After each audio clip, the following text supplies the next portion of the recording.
everybody, Fletch from All Things Overlanding here. On today's episode of the podcast/vlog, I'm going to be talking about some do-it-yourself mods. So I'm literally going to walk you around my whole truck and just kind of go top to bottom. And for those of you on the podcast, I'm going to do my best to describe it verbally to you guys so that you aren't missing too much.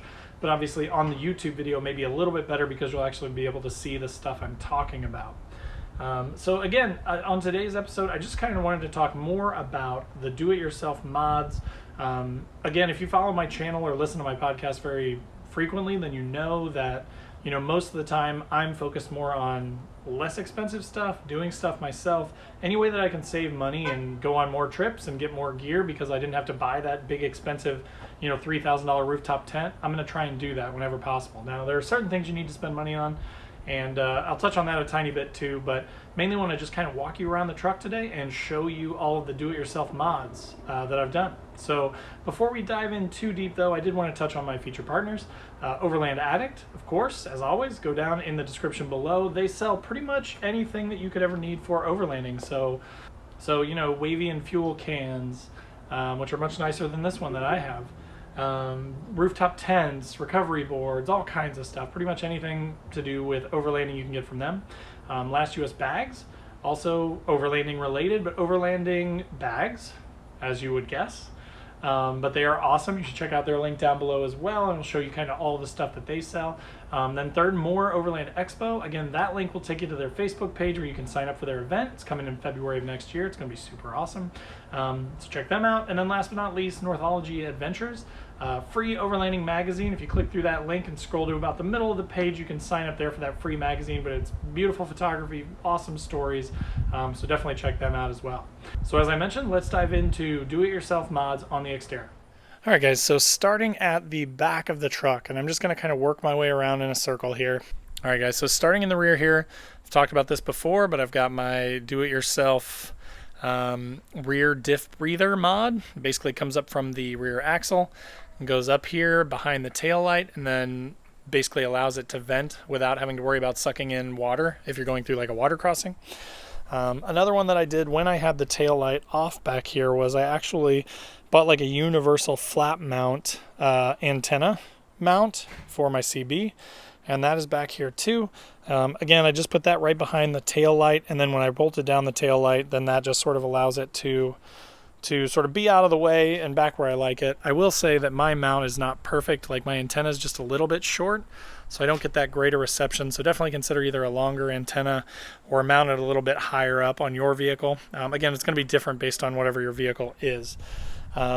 So before we go too far, then of course I'm going to mention the do-it-yourself rooftop tent here. I actually hate to say it, but it's a little bit of a surprise, but I can let the cat out of the bag a little bit. But I do enjoy sleeping in the rooftop tent so much that I actually did break down and spend a little bit of money, and I did buy a rooftop tent. So in the next week or two, I should be getting one of those.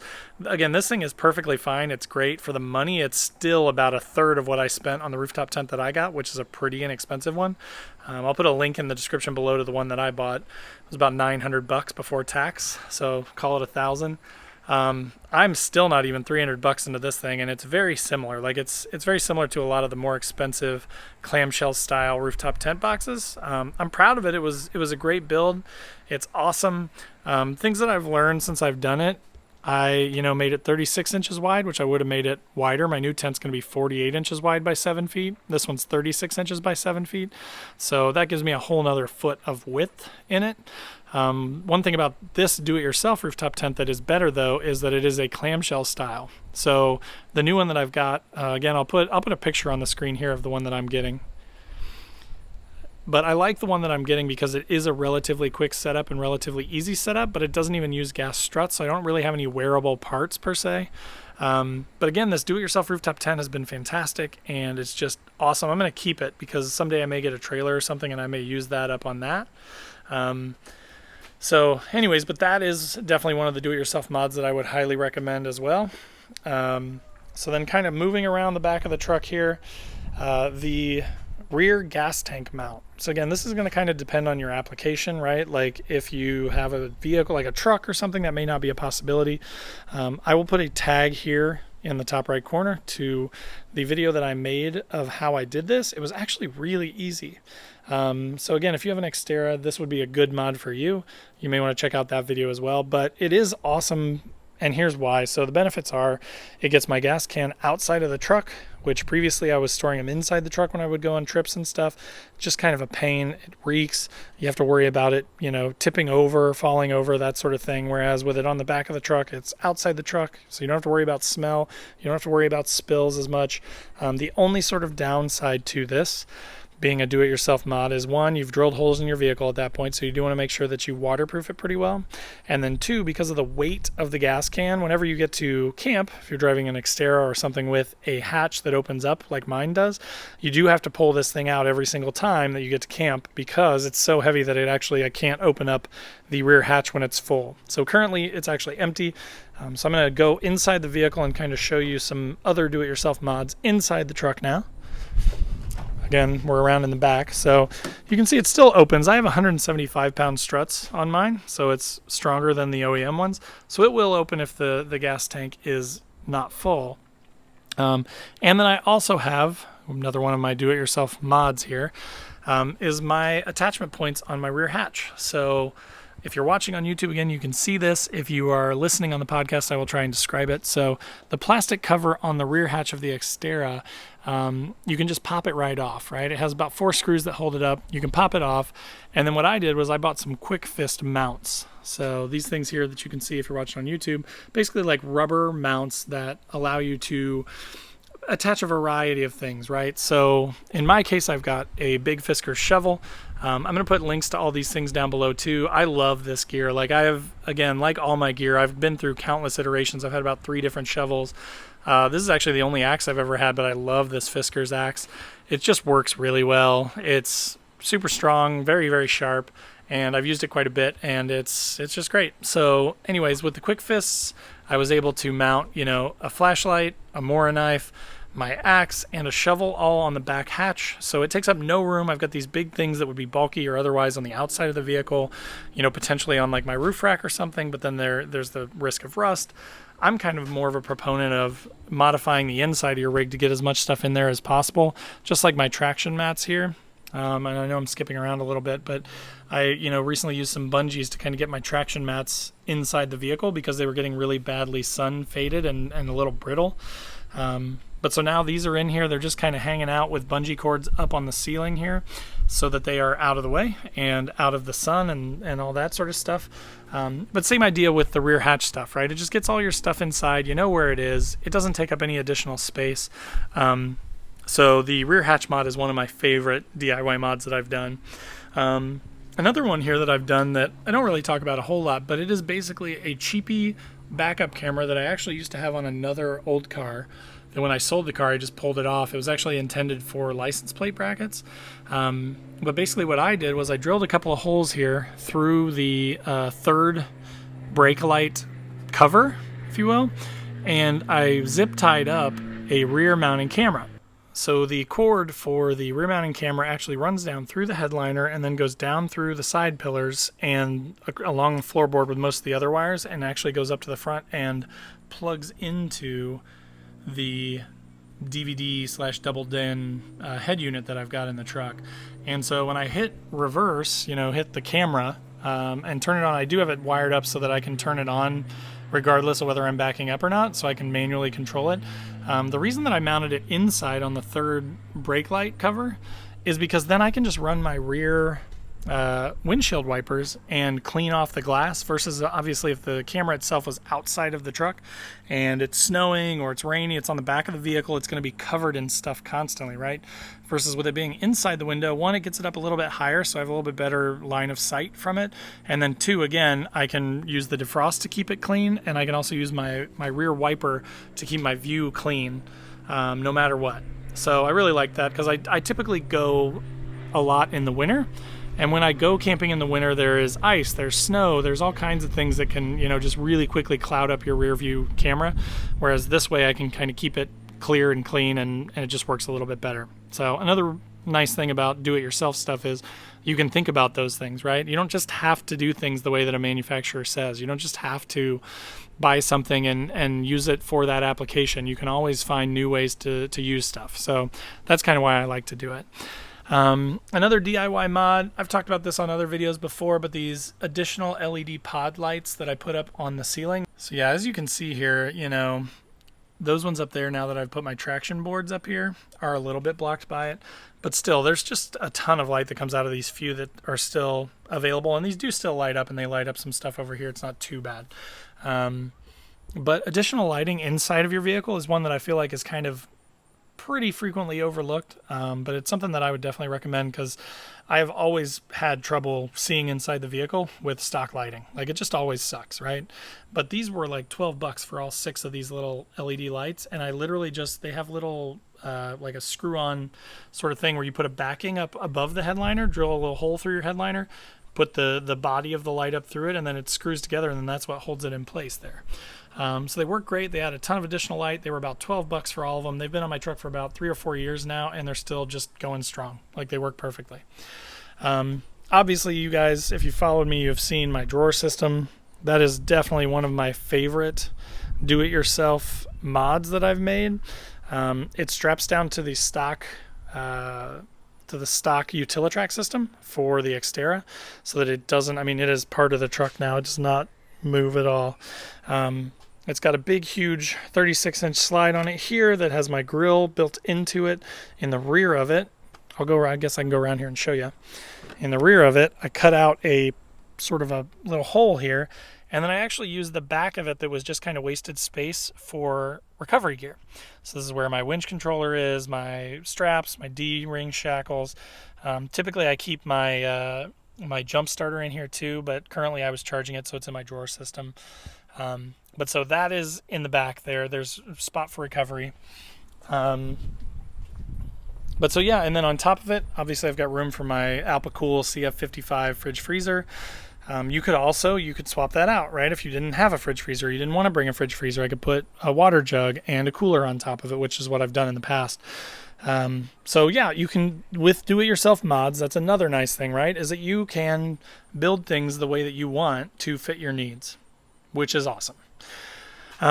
So then I do have, as a part of my drawer system, and again, you've probably seen this before if you've seen my channel, I have a battery, a 35 watt-hour battery built on the inside of this box, which of course it's sort of a hassle, but this box basically just sits on here, and then I've used some L brackets on the inside that kind of keep it from moving, so it stays pretty stable.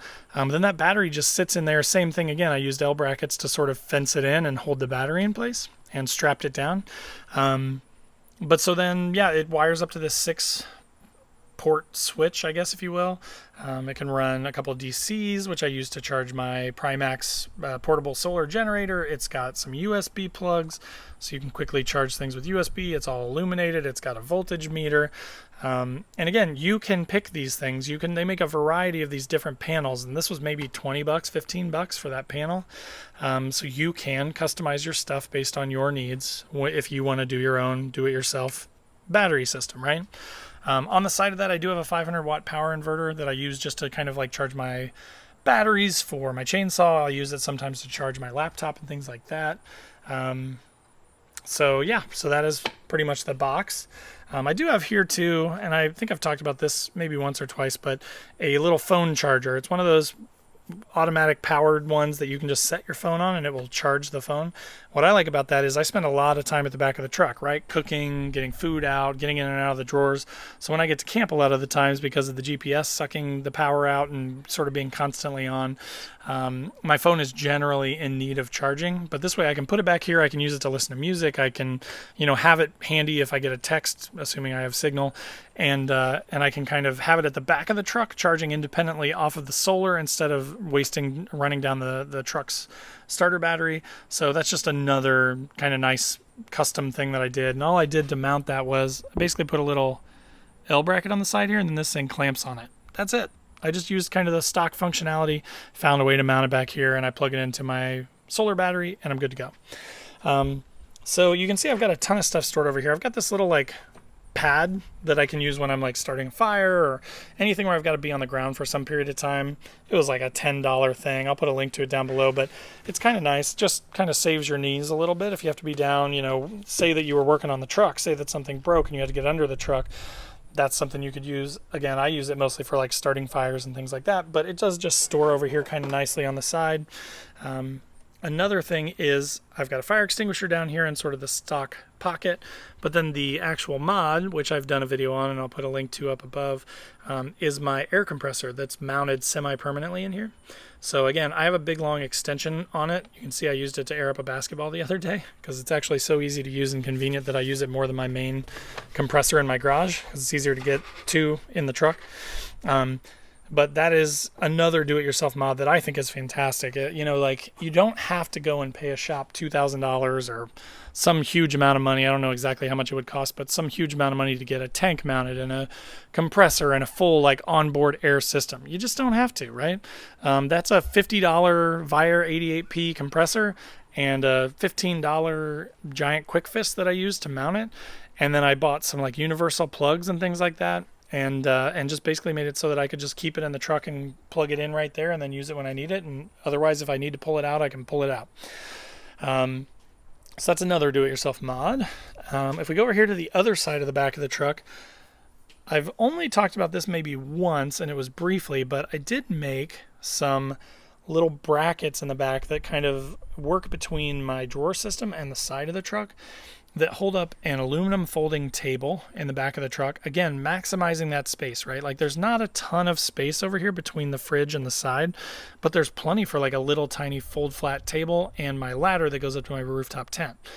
So I got both of those to fit back there on the side. Again, would have been wasted space, but by doing it myself, I was able to kind of look at the stuff that I had and make something that would fit and give me a solution that didn't really cost anything. Like, I just used old scrap chunks of metal or old scrap U-bolts basically, and a bungee cord and some D-rings that I used to hold them all up, which I don't think you can see from out here. Nope. And some D-rings, which basically allow you to attach that bungee cord and wrap around everything. But I mean, it's pretty stable. It pretty much just stays right there. So that's kind of the back of the truck. So as we move over here to the side, this isn't necessarily ideal, but I'm not worried about it, to be honest with you. I'm sure I'm going to get some comments that say, oh, you shouldn't mount it like that, but my high lift was on the outside of the truck. It was mounted using metal brackets up here on the roof rack until I got my DIY rooftop tent, and then at that point I was like, you know what? I don't have a way to mount that and my rooftop tent at the same time. I also at that same time blew a valve stem and lost my tire on my way home. And so I had to get this thing down off the roof, and it was horrible. It was just a pain in the butt. It weighs a ton. It's hard to get down. It's hard to get back up. So at that point, I decided to use these Velcro straps and basically attach it to the seat. But I will say it is like attached to the seat. So I've got multiple Velcro straps, like super tightly wound around that, and it's attached to the back of this passenger seat. Again, I go solo most of the time anyways. Is there a little bit of risk in that? Yes. If I got into a head-on collision, it's possible. But I mean, here's the thing is, if the seat goes, I'm in trouble anyways, right? If it's such a bad impact that the seat moves, then that's probably not going to make a difference anyways. Again, it's butted right up against that, and it's also sitting on the ground. So it's held in really, really tight to the frame of the actual seat itself. So I'm not too worried about it personally, but that is one thing that I've done semi-recently just for ease of use and to get it inside the truck so I don't have to worry so much about wear and tear, again, similar to what we talked about in the back there. I did remove my lower seat on this side, so I've still got 2 seat belts and room for both my kids over here on the driver's side. But now I've gained, you can see here probably about, 6 to 8 inches of vertical space that I've got here. So, I mean, even just stuff sitting here, I've got my camping stuff, which you can see that basically takes up what the space that the seat would have taken up. And then I've still got room for a ton of additional stuff. So my main concern always is, what do-it-yourself mod can I do that will give me more space in the vehicle so that I can carry more gear and be more comfortable, right? So that was one, removing the seat. Here on the wheel well arches, you can see too, so Xterras are weird. And here you can kind of see they have no flare whatsoever on the rear door jambs.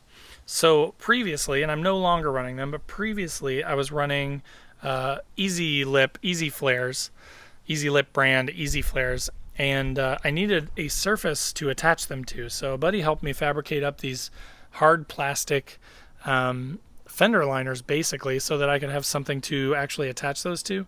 Now again, I've taken those off at this point. I just didn't really care for the way that they looked, but I left these on because the way that I see it is they're just protection against rock chips and stuff, because as you can see, these things get a lot of abuse.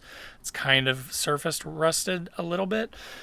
So the plastic things actually serve as sort of like a rock chip protector on the rear lip inside of the door.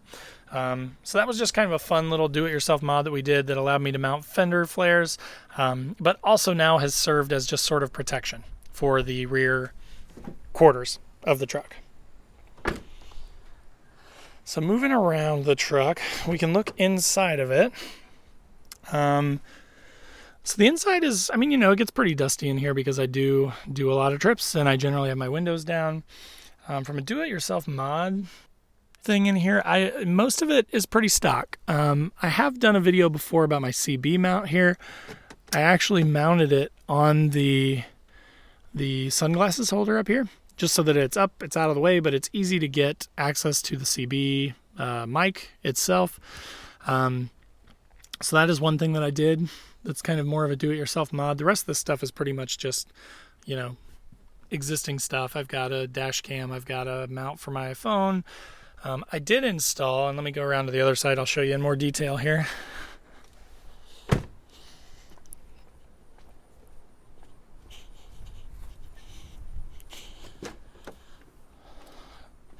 I did install this pretty cool little Sung Life, basically like a splitter. So what I did was I actually wired it directly into power from one of the plugs. And then this gives me 2 AC outlets and 3 USB outlets, and then another DC outlet on top of it, which is kind of nice. So again, the way that I did this was pretty simple. I just used L brackets on both sides and mounted it straight to the center console. But I just run a ton of accessories, right? So I just needed something that would give me like some ability to split, that would be out of the way, that would give me the ability to turn it on and off from, you know, with a button. So I can turn all these things on and off with this one button, which I kind of like. And I like that it's over here because if you look, this basically, the Xterras have this carpet on this center tunnel here. This is still way back from that, so like it doesn't get in the way of my legs or anything like that, because just the whole area, this is all carpet. It doesn't actually take up any more room whatsoever, which is pretty nice. And I know, again, keep in mind, this is a shit box, right? Like I understand that this is an 05, so don't judge me too harshly. I do have, so underneath of all this, which is a little whacker-jawed here, so I have this Smitty built. It's actually intended for a Jeep, but it's a seat cover because Xterras are known for this kind of like seat tearing on the side. But the Smitty built cover covers that up pretty nicely, and it gives me some MOLLE webbing that I can attach stuff to. But then under that, I've got this super cheap, and I will put a link to it in the description. I think they go for like 10 to 20 bucks, but it is a heated seat pad. And this is literally, I camp a lot in the winter. This is one of my favorite mods, and it is one of the least expensive. But it's just fantastic. It just will heat you up really quick. It has its own little controller here. You can adjust the temperature. Super, super simple, super dumb, but it works really well. Moving around here. So, you know, of course, I've got my awning, my Tough Stuff awning on here. One thing that is do-it-yourself about it, though, is, so if you look in here, you can see those little sort of rusty nuts there? So basically, these awnings come with a very small little piece of steel that's supposed to allow you to mount it to a roof rack. And I think if you had like a steel aftermarket roof rack, you probably could do that. You could probably drill some custom holes in it and then run some bolts through it, and that would probably work. However, on the Xterras, they have these giant cross members and these giant rails that go down the side, so that just didn't work. Like, there was no way. I mean, you can see how short that thing is, right? It barely even makes it inside the rail there. So at the time, I actually worked at a place that did aluminum fabrication. And so we kind of made a long piece of aluminum that I could mount the steel bar to that would give us more length and more width. And then we sandwiched that along the cross member with other pieces of aluminum and basically big square U-bolts. So it's not the prettiest thing ever. Again, nobody ever sees this thing. It's up under the rooftop tent anyways, but I tell you what, it does hold that thing on. It holds it perfectly still. I feel way better about it. There's one on the back and there's one on the front. So there's basically two of these giant aluminum pieces that the stock L bracket's attached to, but then that just gives me a lot better grip on the cross member for the Xterra. So that is another do-it-yourself mod that I did. Now let's go around to the front because that's kind of the last bit that we need to look at here. So when you come to the front of the truck, you're going to notice a lot of things that are pretty custom. So there are the limb risers, which I've done a video to before. I'll post a link up here in the top right corner to that. The way that I did it is fairly unorthodox, but again, my truck is fairly modded and like I was able to attach it to the rooftop tent. The 4 fog lights up above there are actually Hella 500 FFs. They are mounted using the stock holes that hold the plastic fascia up there on. I did a video on that, I believe, as well. If so, I will put a link up above to that. But basically, you just undo those bolts with a T30 Torx bit, and then you can basically reuse those bolts. I would recommend, though, that you put a ton of RTV down in there because my concern would be water dripping down in. Now, I haven't had any problems, but it could happen. Moving down to the hood, obviously I have a solar panel. This may or may not be for you. It's not for everybody. But I did just use the stock aluminum Renogy things that came with it. And then I just, I basically sat the thing on here and measured it all out, used a dry erase marker to mark where these holes would go, and then ran bolts through it. So basically from the inside of the hood to the out, there's bolts and nuts and washers on it that hold this all on. It does catch a little bit of wind on the highway, but nothing too crazy. But just to be safe, then I also did some hood straps just to make extra sure that this thing didn't go anywhere. These lights are garbage. You can see that they are full of condensation right now, but I tell you what, they still work and they're pretty bright. These are Avec brand. They've also been on the truck for about 4 years, so they've been on there for a while. So I'm not upset about it. I mean, they were pretty cheap too. So if you're looking for cheap lights, these ones are not bad. So you may want to check those out. And then down front, I've got a Wham bumper, which of course I had to custom modify the plastic bumper cover, which I did myself. Just cut out the middle section basically. I mentioned this before, but the solenoid could be relocated with a relocation kit up under the hood, nearer to your battery if you want. I just chose to keep it all where it was and just kind of get it as high as I possibly could. But so that is pretty much it, guys. All right, guys, so that was it. That was the walk around of all the DIY mods that I've done to my truck. As always, I hope that was helpful for you guys. I hope that that gives you some ideas and kind of inspires you to do some stuff to your vehicle, whether it's an Xterra or not. So again, thanks for watching. If you don't already, make sure to go and subscribe on Facebook, Instagram. Check me out on major podcast channels. I'm on there as well if you're not listening on the podcast. Or if you're on the podcast, go to YouTube and check me out over there. I make content every week, a couple videos a week, usually like an Xterra type video or a gear review type video, and then a podcast / vlog each week too. But I'd love to hear from you guys too. If there's stuff that you want to see, just let me know.